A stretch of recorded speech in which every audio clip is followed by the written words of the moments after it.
ఒక చైనా కంపెనీకి చెందిన రోబోట్ డాగ్ని కొనుక్కొనొచ్చి ఏఐ ఇంపాక్ట్ సమ్మిట్లో తామే తయారు చేశామని చెప్పి ఒక ఇండియన్ యూనివర్సిటీ ఎగ్జిబిట్ చేసింది. ఆ యూనివర్సిటీ పేరు గల్గోటియాస్ యూనివర్సిటీ. ఇది ఉత్తరప్రదేశ్లో ఉంది. సో ఏఐ ఇంపాక్ట్ సమ్మిట్ని న్యూ ఢిల్లీలో చాలా ప్రెస్టీజియస్గా కండక్ట్ చేస్తున్నారు ఇండియన్ గవర్నమెంట్ వాళ్ళు. ఆల్మోస్ట్ 20 కంట్రీస్కి సంబంధించిన లీడర్స్, అన్ని పెద్ద పెద్ద కంపెనీస్ సీఈఓస్ అందరూ ఇందులో పార్టిసిపేట్ చేస్తూ ఉన్నారు. సో ఇటువంటి గ్లోబల్ సమ్మిట్లో ఇలాంటి విషయం జరగడం ఇండియన్ ఇమేజ్ని దెబ్బతీసే విషయమే.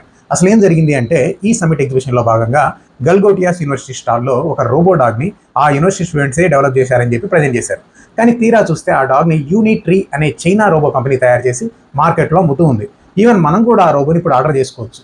ఈ విషయం అందరికీ తెలియగానే యూనివర్సిటీ ఆఫీషియల్స్ ఏదో కవర్ చేయడానికి ట్రై చేశారు. కానీ అప్పటికే జరగాల్సిన నష్టం ఏదో జరిగిపోయింది. సమ్మిట్ ఆర్గనైజర్స్ రియలైజ్ అయ్యి వెంటనే ఆ స్టాల్ని పవర్ కట్ ఆఫ్ చేసి వాళ్ళని బయటికి పంపించేశారు.